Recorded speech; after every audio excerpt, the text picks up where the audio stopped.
Hello and welcome all. आप सभी लोगों का मैं स्वागत करता हूं अपने इस वीडियो लेक्चर में। और आज हम इस वीडियो लेक्चर के अंदर जानेंगे कि जो drug and magic remedies act है 1954, तो उसके अंदर ऐसे कौन से विज्ञापन हैं, ऐसे कौन से एडवर्टाइजमेंट हैं जिनको इस एक्ट के अंदर पूरी तरीके से प्रतिबंधित किया हुआ है, पूरी तरीके से प्रोहिबिट किया हुआ है। और कोई भी व्यक्ति, कोई भी पर्सन ऐसे किसी भी पब्लिकेशन में, ऐसे किसी भी एडवर्टाइजमेंट के पब्लिकेशन में अपने आप को शामिल नहीं कर सकता। तो वे कौन कौन से एडवर्टाइजमेंट हैं, तो इनके बारे में आज हम जानेंगे। इस लेक्चर को मैं स्टार्ट करने से पहले आपको बता देना चाहता हूँ कि इस लेक्चर का एक पहला पार्ट भी मैंने बनाया हुआ है, जिसके अंदर हमने बेसिक इंट्रोडक्शन जो है इस एक्ट का, उसको मैंने बताया है। और उसके अंदर जो डिफरेंट टेक्निकल वर्ड्स हैं उनको कैसे आप डिफाइन कर सकते हैं, तो उसके बारे में मैंने स्टडी किया हुआ है। ठीक है, तो आप उसको भी एक बार देख सकते हैं। तो चलिए अपने इस लेक्चर को हम स्टार्ट करते हैं कि वे कौन कौन से एडवर्टाइजमेंट हैं जो the drug and magic remedies के अंदर पूरी तरीके से प्रतिबंधित किए हुए हैं। ठीक है, जब हम इस एक्ट की स्टडी करते हैं तो ये देखते हैं कि जितने भी एडवर्टाइजमेंट इस एक्ट के अंदर प्रोहिबिट किए हुए हैं उनको 4 सेक्शन के अंदर डिवाइड किया हुआ है। और वे 4 सेक्शन है आपका सेक्शन 3, सेक्शन 4, सेक्शन 5 और सेक्शन 6। ठीक है, तो इन सारे सेक्शन के अंदर वे सभी एडवर्टाइजमेंट आ जाते हैं जिन्हें इस एक्ट के अंदर प्रतिबंधित किया हुआ है। कोई भी पर्सन इस एडवर्टाइजमेंट को पब्लिश नहीं कर सकता, न ही इसके पब्लिकेशन में खुद को शामिल कर सकता है। तो इनको पढ़ने से पहले एक बार इनका जो आउटलाइन है उसको जान लेते हैं। तो जो सेक्शन 3 है वो ये कहता है कि prohibition of advertisement of certain drug for treatment of certain disease and disorders, यानी कुछ सर्टेन ड्रग्स हैं जो किसी स्पेसिफिक डिजीज या डिसऑर्डर में उनको ट्रीटमेंट करने के लिए काम आ रही हैं। तो कोई भी पर्सन इस तरीके के जो मेडिसिन हैं उनके एडवर्टाइजमेंट में पार्टिसिपेट नहीं कर सकता, न उनको पब्लिश कर सकता है। सेक्शन 4 ये कहता है कि prohibition of misleading advertisement relating to drugs, यानी कोई भी ऐसा एडवर्टाइजमेंट, कोई भी ऐसा विज्ञापन जो किसी ड्रग के जो कैरेक्टर है उसके बारे में अगर गलत जानकारी देता है या गुमराह करता है, तो इस तरीके के एडवर्टाइजमेंट को है प्रोहिबिट किया हुआ है, प्रतिबंधित किया हुआ है। ठीक है, सेक्शन 5 जो है ये कहता है कि prohibition of advertisement of magic remedies, यानी जो भी मैजिक रेमेडीज हैं, आपने पहले ही पढ़ा है कि कोई भी पर्सन अगर ये कहता है कि उसके पास दैवी शक्ति है या उसके पास जो है जादुई शक्ति है, जादू टोना के आधार पर वो किसी भी बीमारी को ठीक कर सकता है या किसी भी लाइलाज बीमारी को वो ठीक कर सकता है, तो अगर कोई भी इस तरीके का क्लेम करता है तो वे सारे एडवर्टाइजमेंट जो है पूरी तरीके से प्रतिबंधित है।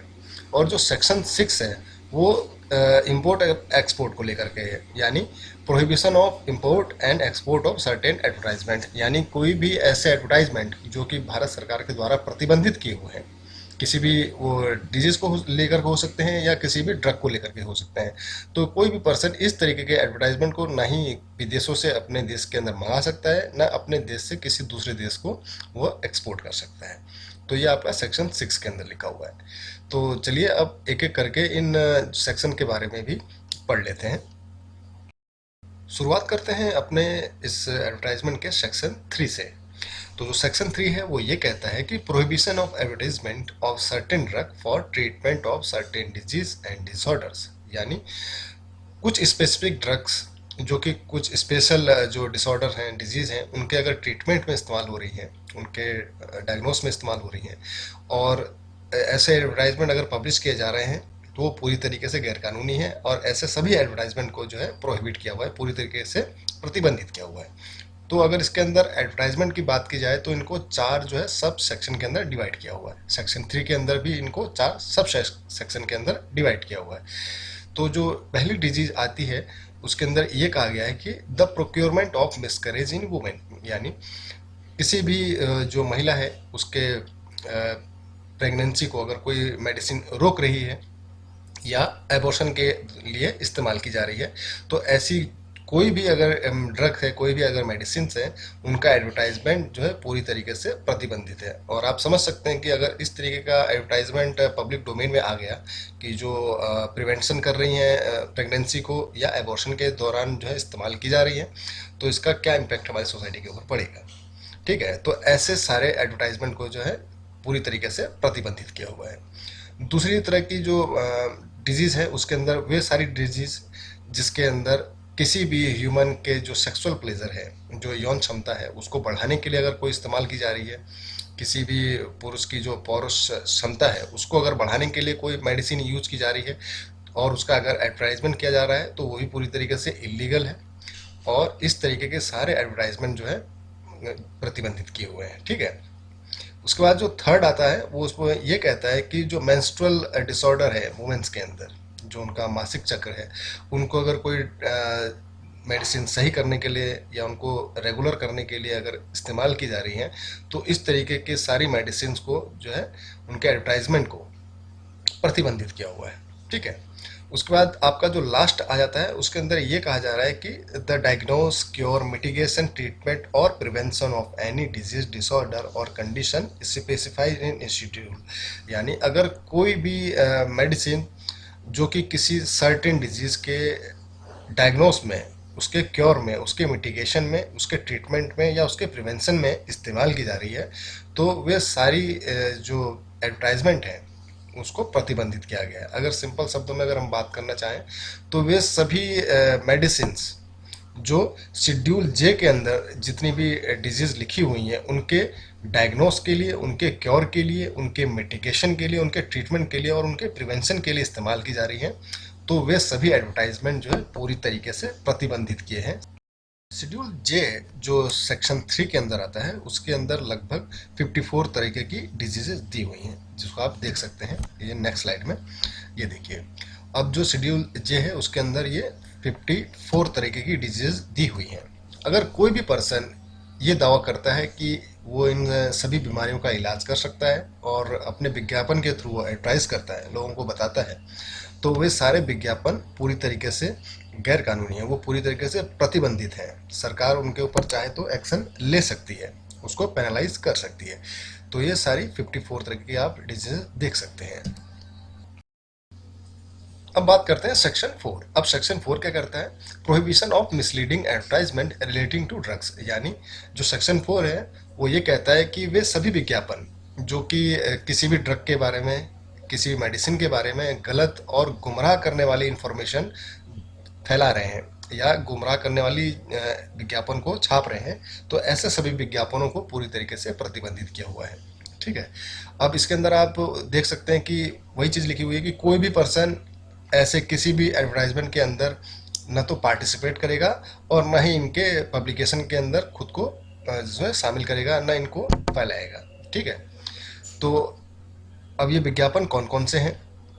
पहला विज्ञापन जो प्रोहिबिट किया हुआ है वो ये कहता है कि कोई भी ऐसा एडवर्टाइजमेंट जो डायरेक्टली या इनडायरेक्टली किसी ड्रग के ट्रू कैरेक्टर को गलत साबित करता है, तो ऐसे सभी विज्ञापनों को प्रतिबंधित किया हुआ है। यानी कोई भी ऐसा विज्ञापन जो किसी मेडिसिन के या किसी ड्रग के जो ट्रू कैरेक्टर है, जो सही उसका कैरेक्टर है, उसको अगर उसके बारे में अगर गलत जानकारी देता है, लोगों को गुमराह करता है, तो वे सभी विज्ञापनों को प्रतिबंधित किया हुआ है। दूसरा ये जो पॉइंट है वो ये कहता है कि फॉल्स क्लेम, यानी जो ड्रग है या कोई मेडिसिन है, अगर उसका क्लेम अगर गलत है या उसके क्लेम को अगर गलत साबित किया हुआ है उसके अंदर विज्ञापन में, तो ऐसे सभी विज्ञापनों को भी प्रतिबंधित किया हुआ है, ठीक है।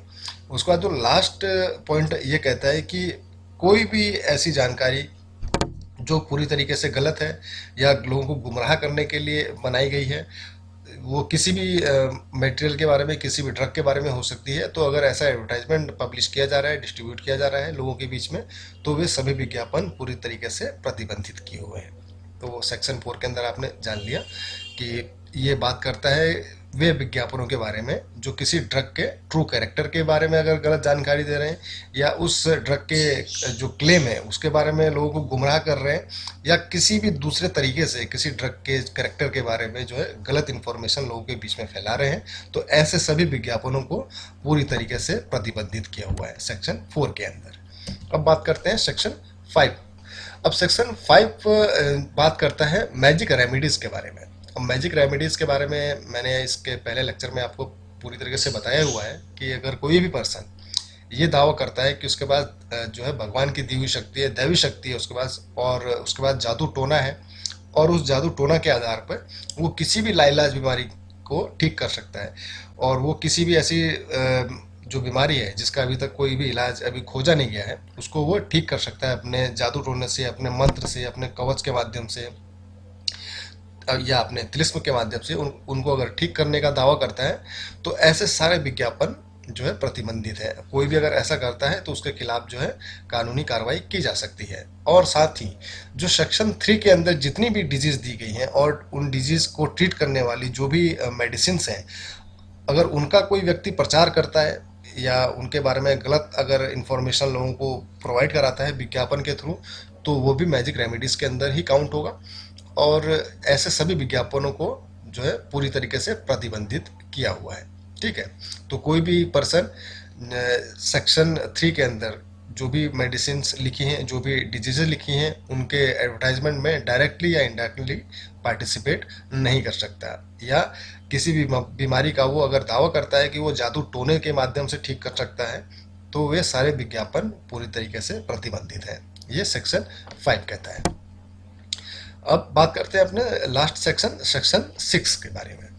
अब सेक्शन 6 बात करता है इंपोर्ट और एक्सपोर्ट, कुछ सर्टेन एडवर्टाइजमेंट को लेकर के। ठीक है, तो ऐसा देखा गया है कि वे सभी एडवर्टाइजमेंट जिनको जो भारत सरकार ने बैन किया हुआ है ड्रग एंड मैजिक रेमेडीज के अंदर, और लोग उसका जो है इंपोर्ट करते हैं, इंपोर्ट करके फिर उसको पब्लिकली डिस्ट्रीब्यूट करते हैं, उनको फैलाते हैं। तो ऐसे सारे जो एडवर्टाइजमेंट है उनके एक्सपोर्ट और इंपोर्ट पर जो है बैन करता है, उनको प्रतिबंधित करता है ये एक्ट। ठीक है, तो कोई भी पर्सन इस तरीके के एडवर्टाइजमेंट को न तो अपने देश के अंदर मंगा सकता है, इंपोर्ट कर सकता है, न ही ऐसे किसी भी विज्ञापनों को जिनको ड्रग एंड मैजिक रेमेडीज के अंदर प्रतिबंधित किया है उन्हें एक्सपोर्ट कर सकता है। ठीक है, साथ ही जो सेक्शन 3 और 4 और सेक्शन 5, सेक्शन 3 आपने ये देख लिया, सेक्शन 3 है जो कि प्रोहिबिट करता है किसी भी ड्रग और डिजीज को लेकर के, और सेक्शन 4 है वो मिसलीडिंग एडवर्टाइजमेंट के लिए है किसी भी ड्रग के लिए, और सेक्शन 5 आपका मैजिक रेमेडीज। अगर इसके अंदर जितने भी एडवर्टाइजमेंट हैं उनका अगर कोई पर्सन एक्सपोर्ट करता है या इंपोर्ट करता है, तो वे सारे एडवर्टाइजमेंट पूरी तरीके से गैरकानूनी है, पूरी तरीके से प्रतिबंधित है। ठीक है, तो कोई भी पर्सन इनका एक्सपोर्ट इंपोर्ट नहीं करेगा। उसके बाद इसका सेकेंड पॉइंट ये कहता है कि जो इंपोर्ट एक्सपोर्ट का आपका जो लॉ है, जो कानून बनाया गया है, कस्टम एक्ट है, तो उसके अंदर इन सारे एडवर्टाइजमेंट को एक वस्तु के रूप में परिभाषित किया है। मतलब ऐसे सभी विज्ञापन एक गुड्स के रूप में माने जाएंगे, और गुड्स के माने जाने के बाद इन सभी को पूरी तरीके से बैन किया गया है। ऐसे कोई भी विज्ञापन को आप मंगा नहीं सकते।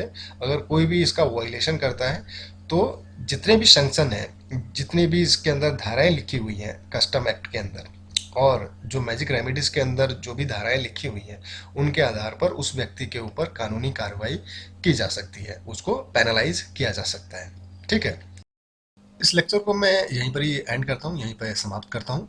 और मैंने इस लेक्चर में आपको समझाने की कोशिश की है कि जो डीएमआर एक्ट है उसके अंदर कितने तरीके के एडवर्टाइजमेंट होते हैं, और उन एडवर्टाइजमेंट को कितने सेक्शन के अंदर डिवाइड किया हुआ है, और हर एक सेक्शन के अंदर ऐसे कौन कौन से प्रोविज़न हैं जिनके आधार पर किसी भी एडवर्टाइजमेंट को जो है पूरी तरीके से प्रतिबंधित किया हुआ है। ठीक है, तो आई होप आप लोगों को ये लेक्चर पसंद आया होगा। अब जो नेक्स्ट लेक्चर होगा मैं उसके अंदर आपको ये बताने की कोशिश करूँगा कि वे सारे एडवर्टाइजमेंट जो आप पब्लिक डोमेन में लोगों की जानकारी के लिए, उनके जानकारी को बढ़ाने के लिए, अवेयरनेस के लिए आप उन्हें पब्लिश कर सकते हैं। ठीक है, तो उनके बारे में एक डिटेल्ड लेक्चर में लेकर के आऊँगा। तो तब तक बने रहिए, अपना सहयोग इसी तरीके से देते रहिए, और इस कोरोना जो महामारी है उसके अंदर अपने आप को और अपने परिवार को जो है सुरक्षित रखिए। ठीक है, तब तक के लिए गुड बाय।